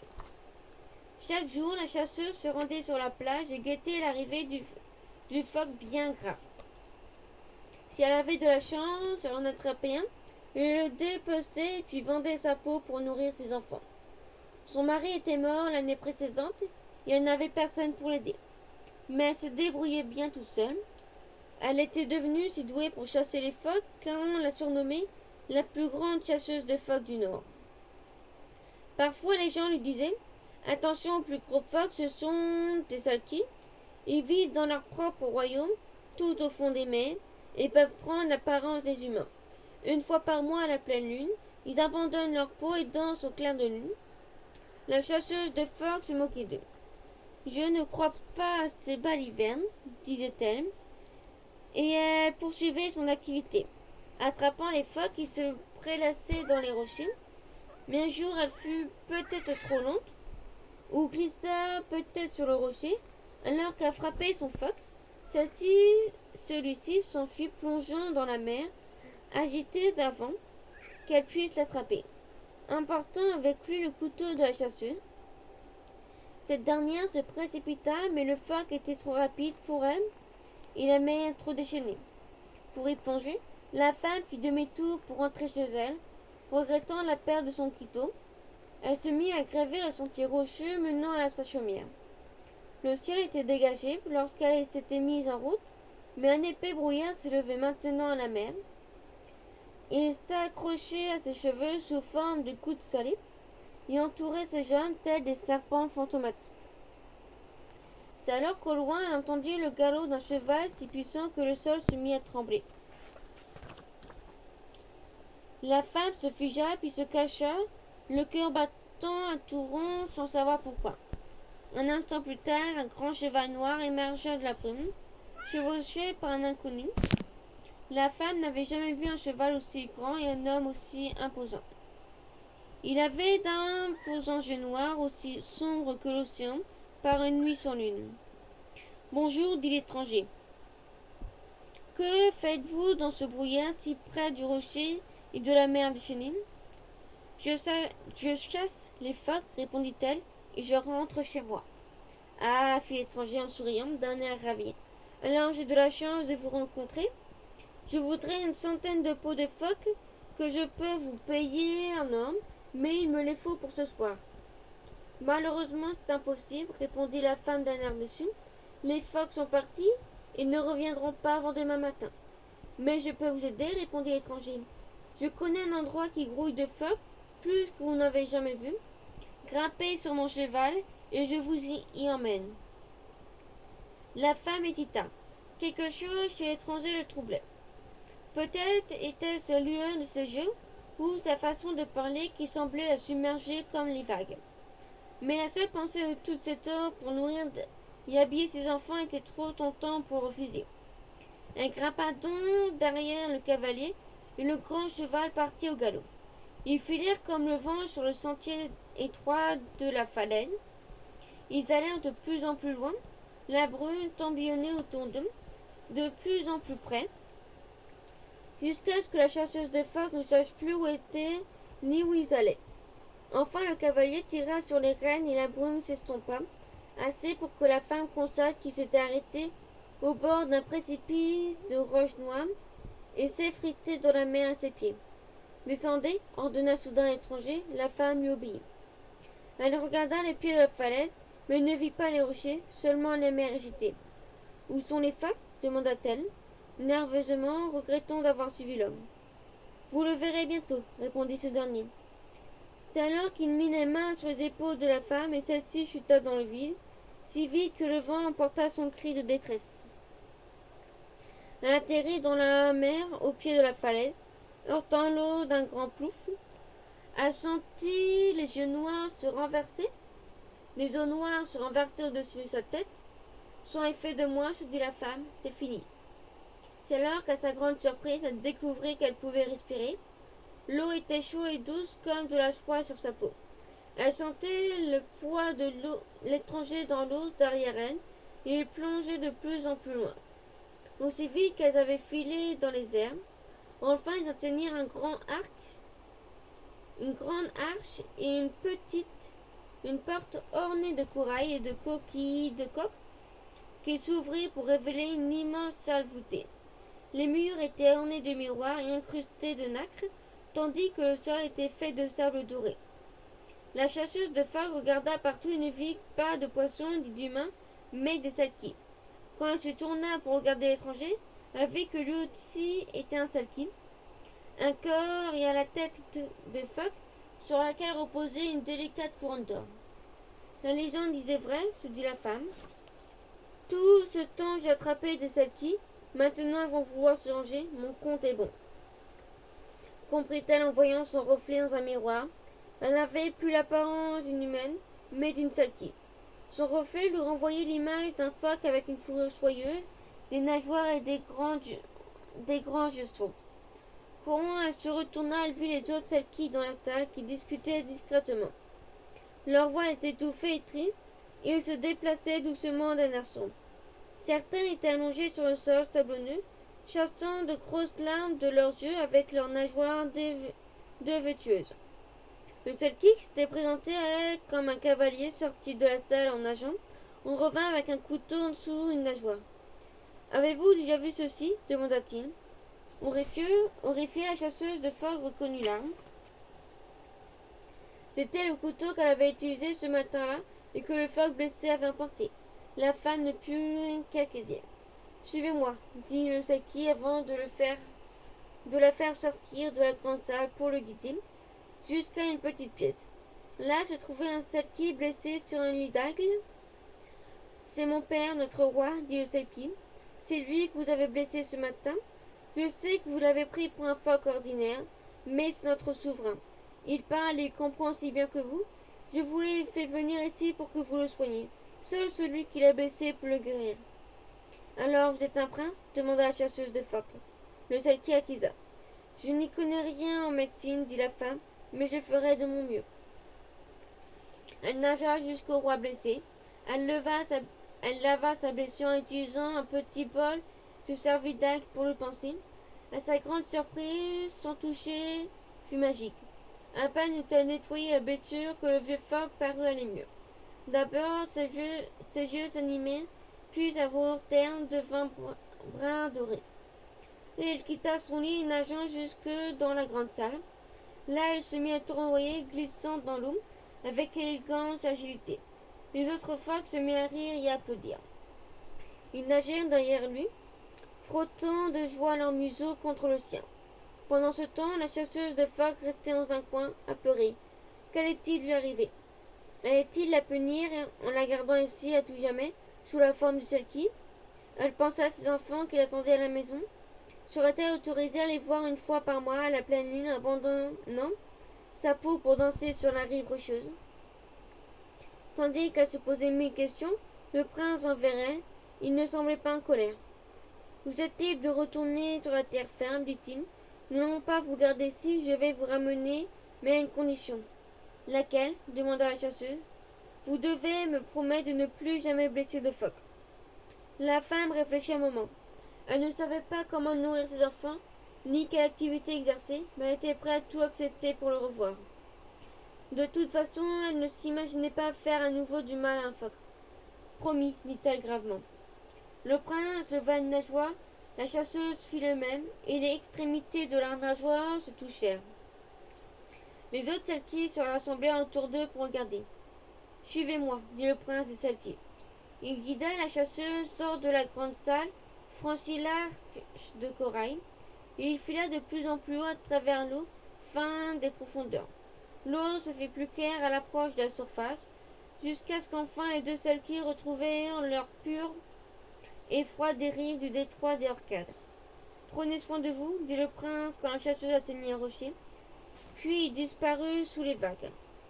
La femme ne vit de lui que ses grands yeux sombres, comme des flaques de nuit glissaient sous la surface. En regardant l'eau, elle constata qu'elle n'était plus une Selkie. Au lieu d'une fourrure, elle avait retrouvé sa peau. Au lieu d'une queue, elle avait retrouvé ses jambes. À côté d'elle se trouvait un sac marron qu'elle n'avait pas remarqué jusque-là.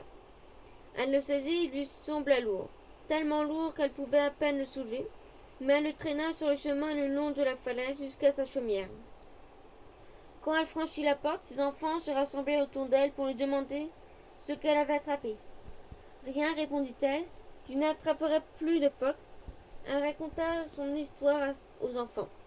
Mais comment nous survivre, maman demanda sa fille aînée avec un air inquiet quand sa mère acheva son récit. Je trouverai une solution, soupira la femme. Maintenant, voyons ce que les Selkies nous ont donné. Elle ouvrit le sac, regarda l'intérieur et laissa échapper un cri de surprise.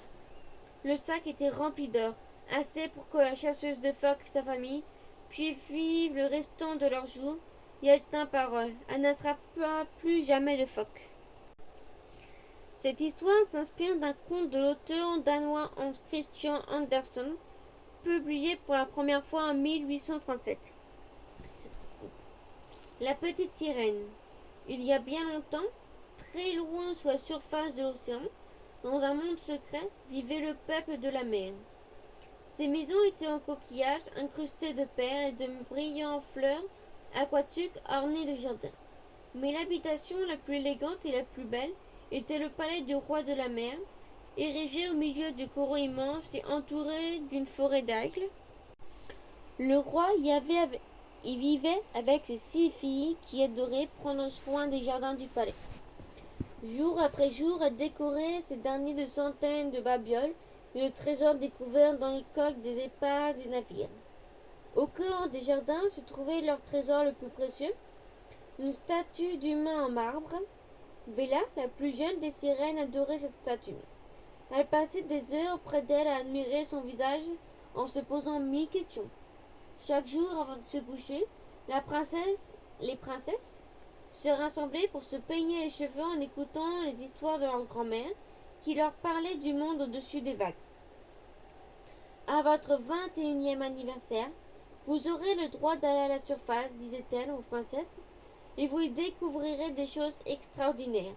Des navires qui glissent sur l'eau, des villes d'humains et des forêts qui s'étendent à perte de vue. Mais n'oubliez pas que personne ne doit vous voir. Les sœurs buvaient les paroles de leur grand-mère, d'un air rêveur, et lui posaient des tas de questions. Mais c'était toujours la plus jeune qui était la plus curieuse. Même en s'endormant, elle demandait son œil, ne lui parlait du monde des humains avant d'en rêver. Enfin, l'aînée Elia fêta son 21e anniversaire. Elle nagea jusqu'à la surface, pendant que ses sœurs l'attendaient tout au fond de l'océan, tout excitées. Comment c'était s'écria-t-elle en retour de leur aînée. Qu'as-tu vu? Raconte-nous tout. C'était magnifique, répondit Elia. Je me suis allongée sur une plage de sable et je me suis baignée au clair de lune. Au loin, des lumières d'une vie humaine brillaient comme des étoiles. Quand Kia, la deuxième sœur, atteignit son 21e anniversaire, elle aussi nagea jusqu'à la surface avant de revenir voir ses sœurs pour leur parler du soleil doré qui brillait de 1000 feux sur le ciel immense. L'année suivante, Nia, la troisième sœur, revint avec le sourire jusqu'aux oreilles. J'ai remonté une rivière, j'ai vu un château et les enfants humains qui jouaient tout autour.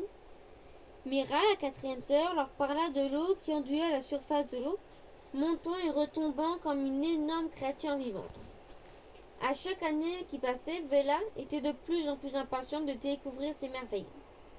La cinquième sœur, Ona, nagea à la surface en hiver et revint avec un récit tout à fait différent. D'énormes morceaux de glace flottaient sur l'eau.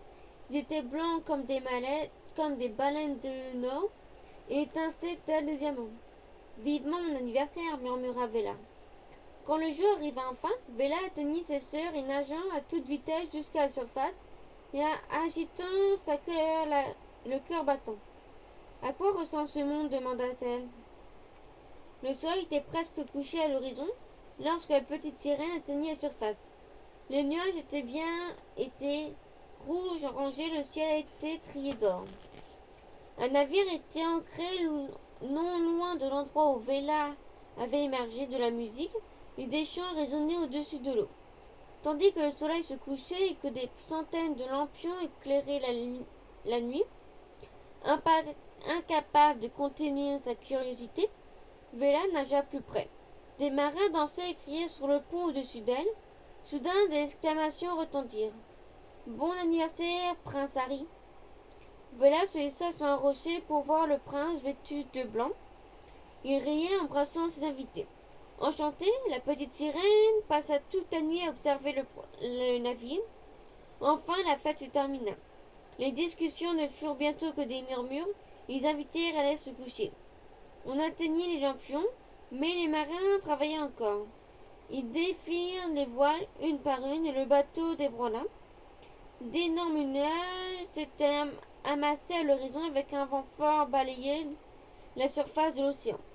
Projetant des vagues contre la coque du navire, les marins criaient tandis que des éclairs déchiraient le ciel, transformant la nuit en jour, accompagnés de gros coups de tonnerre. La mer se fut plus agitée, des vagues d'un noir d'encre se dressèrent telles des vagues. S'élevant au-dessus du navire, chahuté par les eaux, Vela vit avec horreur une vague se fracasser sur le pont, et dans un grondement terrible, le bateau se coucha sur le côté. Une autre vague, bientôt suivie d'un autre côté, suffit à le faire rouler le vaisseau de plus en plus profond. La petite sirène vit le prince être projeté de l'embarcation. Sa chemise blanche brillait au quart de lune, avant qu'il ne soit à son tour englouti par les vagues. Je dois le sauver, se dit Vela. Et plongeant dans l'eau, et nageant aussi vite que possible pour rejoindre le prince Harry, ses yeux se fermaient quand Vela la saisit et le ramena à la surface, laissant les vagues l'emporter. Le lendemain matin, le soleil brillait au-dessus d'un océan calme. Vela vit la terre au loin au fond d'une baie. Elsa allongea le prince Harry sous le sable doux, tandis que le soleil redonnait du rose à ses joues pâles. Vela écarta ses cheveux mouillés de son visage. « Je t'en prie, réveille-toi, lui dit-elle en le secouant doucement. Mais il entendit des voix à proximité. Elle se glissa de nouveau dans l'eau et se cacha derrière des rochers. Un homme et sa fillette apparurent. Dès qu'ils virent le prince, ils se précipitèrent vers lui. Bientôt, le prince prit connaissance. La dernière chose que vit Vela fut l'homme et l'enfant guidant Harry loin de la plage avant de disparaître. La petite sirène n'avait d'autre choix que de rentrer chez elle. Ses sœurs pensaient que sa visite à la surface satisferait sa curiosité, mais cela ne l'a fait qu'accuser. Il y a tellement d'autres choses à voir sur la terre ferme, dit-elle, bien plus que je ne l'imaginais. Et chaque jour, elle interrogeait davantage sa grand-mère. Combien de temps vivent les humains, grand-mère? Leur vie est courte, répondit son œil. En général, ils vivent moins de 100 ans, contrairement à nous qui vivons jusqu'à 300 ans. Je serais prête à vivre aussi peu que les humains si je pouvais passer mon existence à explorer leur monde, répondit la petite sirène en regardant sa queue avec nostalgie. Tout a un prix, ma chère, répliqua sa grand-mère. Il faut toujours se poser la question. Tout prix est-il bon à payer? Puis la femme secoua la tête et sourit. C'est comme ça, ma chérie. Je doute même que la sorcière des mers puisse imaginer un sort pour t'offrir ce que tu souhaites. La sorcière des mers? Se dit Vela. Bien sûr. Pourquoi n'y ai-je pas pensé avant? Elle enlaça sa grand-mère et la serra fort contre elle. Tu as raison, grand-mère, merci. Cette nuit-là, pendant que sa famille dormait, Vela se mit en route pour rejoindre la grotte de la sorcière des mers, dans la partie la plus sombre de l'océan. Aucune fleur, ni arbre, n'y poussait. Une voix douce comme le soir murmura à l'oreille de la petite sirène. Je sais ce que tu veux, je sais ce qui t'amène. Vela se retourna, les yeux écarquillés. Devant elle se tenait la sorcière des mers. C'est un choix idiot, poursuivit celle-ci, mais je peux transformer ta queue de poisson en jambe si tu le désires vraiment. Veux-tu mon aide? Oui, oui, répondit Vela. Sais-tu qu'une fois que tu auras une apparence humaine, tu ne seras plus jamais une sirène? Si tu tentes de rentrer chez toi, tu te changeras en écume sur les vagues. Je suis sûre de moi, insista la petite sirène. Quelle détermination, gloussa la sorcière des mers. Je vais te préparer une potion, mais en retour, tu me dois donner quelque chose qui t'appartient. Ta voix. Non, pas ma voix, s'écria Vela. Dans ce cas, tes cheveux, s'écria la sorcière en s'approchant de la sirène. Vela regarda ses longs cheveux ondulés flotter dans l'eau, ces cheveux que ses sœurs avaient si souvent impeignés. Ces cheveux d'une sirène comptaient plus que tout. C'était son lien avec l'océan. Vela alla s'installer via Keza. Prenez mes cheveux, déclara-t-elle. Le soleil n'était pas encore levé quand la petite sirène atteignit la baie où elle avait laissé le prince Harry. La lune brillait vivement dans le ciel et baignait la lumière, la mer de sa clarté. Vela se hissa sur la rive et secoua ses cheveux courts. Se sentant la tête bizarrement légère, elle sentit la potion confiée par la sorcière des mers et l'avala. À peine le liquide lui est-il touché les lèvres qu'elle ferma les yeux. La dernière chose qu'elle entendit fut le remous de l'océan léchant le sable. Quand Vela rouvrit les yeux, le prince Ali était penché sur elle. « Je peux t'aider? Tu es blessé ?» lui demanda-t-il. En un éclair, les souvenirs revinrent. Vela baissa les yeux. Ma queue, se dit-elle en calquillant les yeux, elle avait disparu. À la place, elle avait des jambes humaines, comme promis par la sorcière des mers. Ton navire a-t-il fait naufrage? Demanda Harry. Ne sachant que répondre, Vela accusa, fasciné. Harry lui tendit la main. Laisse-moi t'aider, prends appui sur moi, dit-il. Lorsque les jambes de Vela se dérobèrent sous elle, ensemble, les deux jeunes gens marchaient lentement sur la plage. À partir de ce jour, Vela et Harry devinrent inséparables. Le prince la remena dans son palais. Il lui donna des vêtements. Ils prenaient leur repas ensemble, dansaient tous les deux et explorèrent les sentiers de forêt qu'ils adoraient, qui entouraient les jardins du château. Chaque jour, Vela découvrait une nouvelle chose sur le monde des humains. Un écureuil à la queue touffue grimpant dans un arbre, la beauté des ailes d'un papillon, des fleurs au parfum qu'elle n'aurait jamais imaginé. Harry lui apprit à monter à cheval et bientôt, cela lui sembla aussi naturel que de nager. Je ne me suis jamais sentie aussi libre, se disait Vela, tandis qu'elle chevauchait dans d'immenses champs en compagnie du prince. Un soir, alors qu'il était tranquillement assis dans le jardin du château pour admirer le coucher du soleil, en écoutant derrière des chants des oiseaux, Harry se tourna vers elle. Vela, dit-il en tremblant un peu, j'ai tant de chance de t'avoir rencontré. Ces dernières semaines ont été les plus heureuses de ma vie. Le cœur de Vela fit un bond. Il saisit la main d'Harry. Je t'aime, lui avoua Harry. Je veux parcourir le monde en ta compagnie. Promets-moi que nous le ferons. Vela sourit en lui serrant la main. Elle aimait aussi, mais cet instant elle songea à tout ce qu'elle avait abandonné. Je dois y réfléchir, répondit la jeune fille. À ces mots, elle quitta le prince et courut jusqu'à la baie pour observer les vagues. Je ne verrai plus jamais ma famille, se dit-elle. Des larmes coulèrent sur ses joues et déambulèrent dans l'océan. Vela, petite sœur, s'écria une voix familière, provenant de l'eau.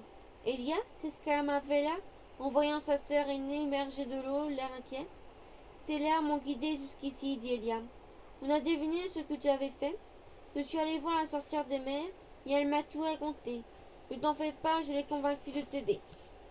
En échange de ma voix, elle fera une autre potion pour que tu récupères ta queue et que tu reviennes auprès de nous. Oh, Elia, répondit Vela en souriant à travers ses larmes. Je vous aime tous, mais ne te sacrifie pas pour moi. Tu ne dois pas renoncer à ta voix, et je veux rester ici. Le monde humain est tout ce dont j'avais rêvé, et bien plus encore. J'ai rencontré un homme que j'aime, et j'aime encore tellement de choses à découvrir. Je comprends, répondit Elia en guisant un sourire. Nous voulons ton bonheur, mais es-tu bien sûr de toi? Les larmes aux yeux, Vela acquiesça. Même si ça signifie que je dois dire adieu à ma vie de sirène, j'en suis certaine. Tu vas nous manquer, dit sa sœur. Et n'oublie pas, si tu veux nous voir, laisse tomber une larme dans l'océan, nous viendrons à toi. Puis elle disparut de nouveau sous les vagues. Vela resta là un instant et se souvenant des paroles de sa grand-mère. Tout a un prix, ma chère. Le prix à payer pour être humaine était énorme. Elle laissait beaucoup derrière elle, mais elle était aussi très enthousiaste. C'est alors qu'elle entendit le prince Harry l'appeler. Jetant un dernier regard à l'océan, Vela courut à sa rencontre. Au revoir, dit-elle, ma nouvelle vie ne fait que commencer. Fin.